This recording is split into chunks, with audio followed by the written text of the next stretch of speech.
Hello అండి, welcome back to retinoblastoma awareness series. ఈరోజు ఈ రెటినోబ్లాస్టోమా లక్షణాలు ఎలా ఉంటాయి అనేది మనం తెలుసుకుందాం. మొదటిగా ఈ క్యాట్స్ రిఫ్లెక్స్ అంటే పిల్లి కళ్ళలాగా మనకి లోపల నుంచే తెల్లగా ఒకటి కనబడుతూ ఉంటుంది. ఇది ఫ్లాష్ లైట్లో మనకి బాగా కనబడుతూ ఉంటుంది.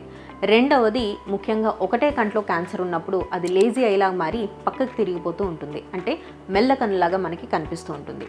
మూడవది లోపలే మనకి క్యాన్సర్ పెరిగినప్పుడు తీవ్రత ఎక్కువగా ఉన్నప్పుడు కళ్ళంతా ఎర్రగా ఉన్నట్టు రెడ్నెస్ తోటి మనకి ప్రెజెంట్ అవుతూ ఉంటారు.